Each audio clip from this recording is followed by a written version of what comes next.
From the center of the revival period, known as the Disney Renaissance, came Disney's Pocahontas, the 23rd animated film produced by Walt Disney Pictures in 1995. Pocahontas is the story of forbidden love, peace, and unity between cultures, and John Smith's sacrificial gesture to save the Powhatan people from the English. Only, it's not. None of that actually happened. These two historical figures did not fall in love. There was no Grandmother Willow, Miko, or Flint, unfortunately. In reality, history is no fairy tale, and the truth behind Pocahontas is one of betrayal, darkness, and death. Once you know the real story, it's no secret why Disney chose to make up the happy-go-lucky myth and not follow the actual historical accounts recorded by John Smith, the English, and the Powhatan people. In reality, there was a lot less trust, a lot more bloodshed, and a love story that doesn't result in a happy ending. But it's merely the beginning of a long and perilous journey for the adventurer known as John Smith. These are some of Disney's dark secrets. Hi, I'm Frank with Frederator, and today we'll be reviewing the real story of Pocahontas and what one brave woman went through in an effort to help shape early America for the better. John Smith, 17th century action hero. By age 21, John Smith was already a legend. As the Disney film had implied, John lived a full life even before his epic journey to the New World. But they didn't give us any details as to why he was impressive. At the young age of 16, the real-life John joined in England's efforts for Dutch independence against the Spanish. And several years later, he fought alongside the Holy Roman Empire in a war against the Turks. After many successful battles, he earned the rank of captain in their army. But shortly afterwards, John was captured by the Ottoman Empire and sold into slavery, where he would eventually meet his true love interest. And spoiler alert, it's not Pocahontas. As the story goes, John was bought by a Turkish nobleman who thought the funny-looking Englishman would make an excellent gift for his mistress, the beautiful Tarzi Tropixandra. Apparently he did, because the two quickly fell in love and planned to get married. Still, the mistress feared their affair would be discovered, so he sent John to live with her brother along the Black Sea. Her brother, a different Turkish nobleman, was supposed to educate John in their language and customs, but he had something else in mind: hard labor. John worked the summer of 1602 as a slave harvesting wheat in the hot Turkish fields. John was beaten down mercilessly every day by his supposed brother-in-law until one day he escaped by,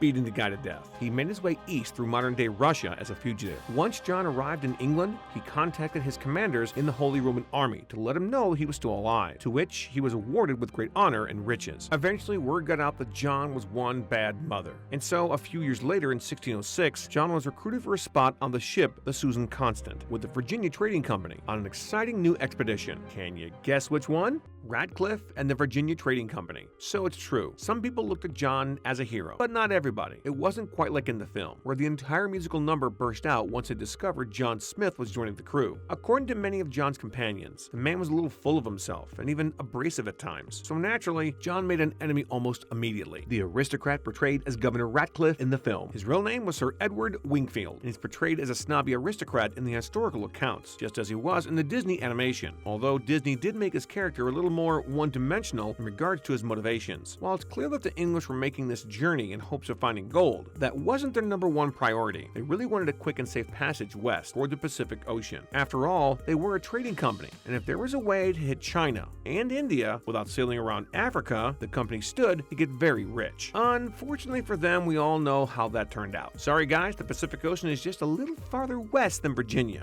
Journey to the New World. So as seen in the animated film, the trip started off on a terrible note. The weather turned against their favor just 20 miles off the coast of England, but not in the form of a deadly storm as Disney depicted. The real issue was the ship didn't have oars. They were completely reliant on wind, and there was none, so they just sat there waiting for weeks. This whole fiasco started the initial feud between John and Wingfield. Crew could literally see their homes on the horizon, but many of them just wanted to go home. However, the more experienced seafarers knew that if they docked the ship, it would be months before the crew could regroup again. Wingfield was among those who wanted to go home, and of course, John argued against it. Wingfield was a big investor in the expedition and wasn't used to the word no, so a grudge formed rather quickly. The boat captain decided they would stay in the boat and wait it out. Of course, none of this was shown on the film, but it explains why Disney chose Wingfield to be the antagonist that ultimately butts heads with John. At their stop in the Canary Islands, history reports that an argument broke out between the two, and Wingfield had John imprisoned over accusations of treason and alleged mutiny. I guess Disney forgot to mention that John spent the majority of his journey to the New World behind bars. Unfortunately for him, the crew left the islands only to lose themselves for 10 days in the Caribbean. They almost gave up on the mission entirely and headed back to England.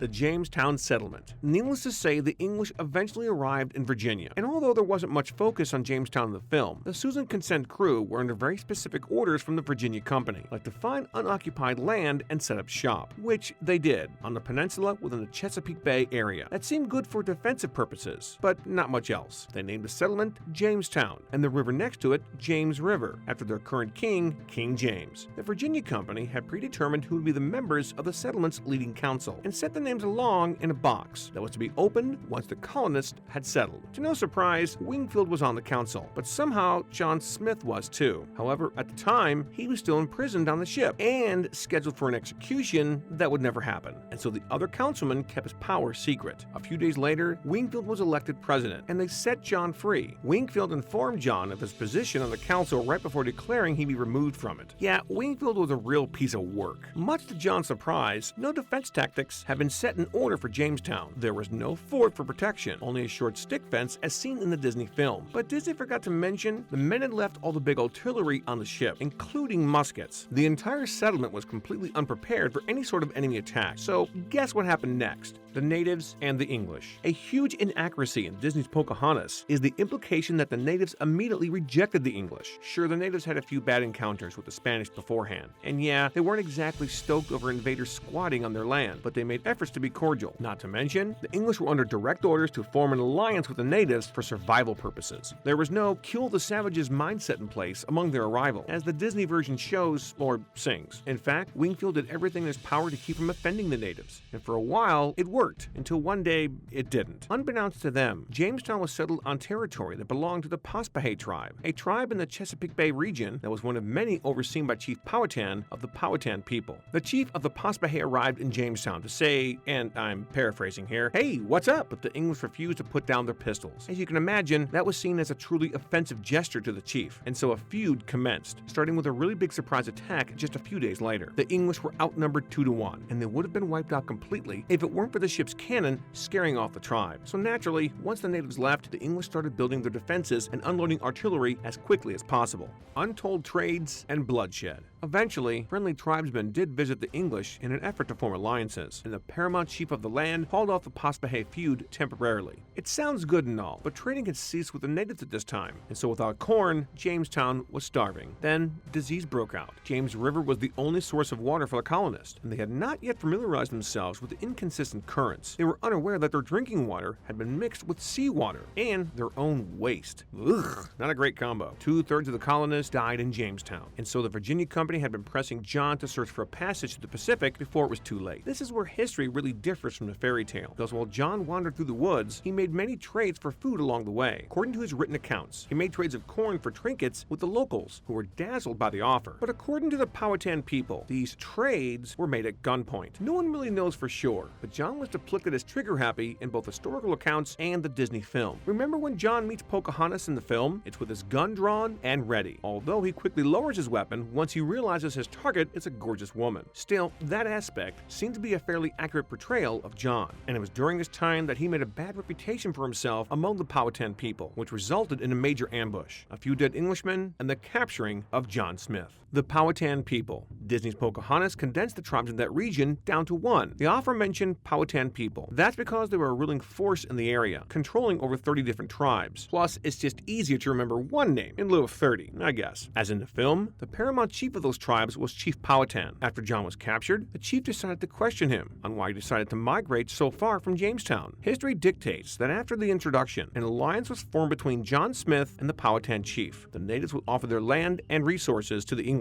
In return, the English would help serve their community. In a sense, this meant the colonists would be looked upon as their own tribe in affiliation with the Powhatan people, and John would be appointed chief. In celebration, a feast took place, and the events that transpired shortly after would translate into one of the most iconic scenes in the 1995 film, Pocahontas and John Smith. Historians debate whether or not his part of the story actually happened, but John claimed that during his welcoming ceremony, the Powhatan chief had planned to betray him. Powhatan tried to club John in the back of the head. Upon his attempt, Pocahontas had intervened by throwing herself upon John. Sound familiar? Yeah, that scene's in the Disney movie, though this was historically said to be the first time John meets Pocahontas. It served as a climax for the film. Now, there are numerous differences between the real Pocahontas and Disney's Pocahontas. Pocahontas, the biggest one being her age. Pocahontas was only 11 years old when she met John Smith. I know what you're thinking, but the love affair between Pocahontas and John Smith was completely fabricated. The two were just friends, and as previously stated, John's true love was the mistress he was enslaved to in Istanbul. Historian Camilla Townsend believes that John and Pocahontas taught each other the basics of their languages, and it is said that Pocahontas served as an ambassador for her people since she could translate. Also, Pocahontas wasn't actually a princess, even though she's now considered one in the eyes of Disney. The Powhatan system of power was complicated. It allowed chiefs to have several families and several wives, and Pocahontas was one of many children that would likely never come to see real power, but would still be treated as royalty, so to speak. There was no arranged marriage either, as seen in the Disney film. Powhatan power was passed down through descendants on the woman's side, so marriage wasn't a pressing matter unless it was for peace between tribes. She did eventually marry a warrior from the tribe, much like the one in the film, but on her own terms. Oh, and did I mention her name wasn't even Pocahontas? That was the nickname given to her by her father, which meant Little Mischievous One. Her real name was Matoka, which translates to fire between streams, and considering her fate is a little on the nose. Still, the Powhatan people believe a person's real name grants power over them, hence Pocahontas.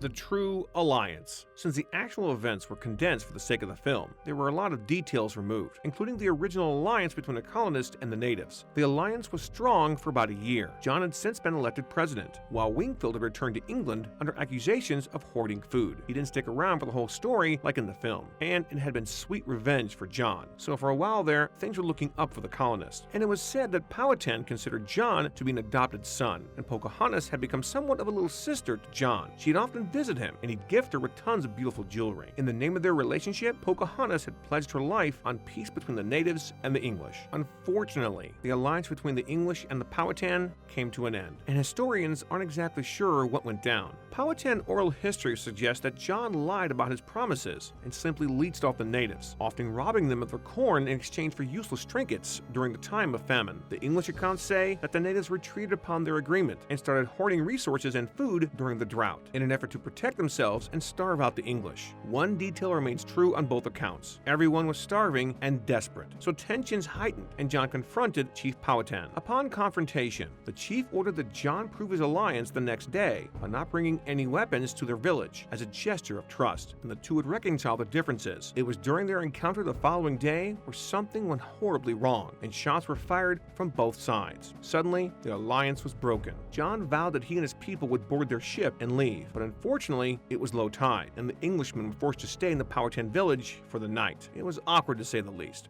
John's hidden ending. John Smith wrote that Pocahontas woke him up during the night that the alliance had been broken. She warned him that her father strengthened his defenses while they were sleeping and was planning an attack. The tide was high, so she urged him and his men to leave immediately, which is another part of history that is highly debated, but it was mentioned in John's official records published in 1924, though that was about 300 years after everything happened. Of course, the Powhatan begged to differ, but no one really knows the truth. What we do know is that the English fled back to Jamestown during the night. History claims on both accounts that during the remaining time in Virginia, John Smith threatened and raided his way downriver, burning Powhatan villages to the ground and taking what food he could find. You could say that this was a tiny bit different from the portrayal of John Smith in Disney's Pocahontas, but it's not hard to see why those changes were made for the sake of the family film. The raids resulted in the Powhatan abandoning their capital village and relocating toward the edge of their domain. The last the Powhatan had seen of John, he attempted to wage war against our new capital, but failed miserably. The next time Powhatan and Pocahontas would hear from John Smith, it would be of his death. There was an accident involving misfire and a gunshot wound to the leg. In the film, John takes a bullet to save Powhatan's life. It was said he died in real life where the film ended, on his voyage back to England to receive medical treatment.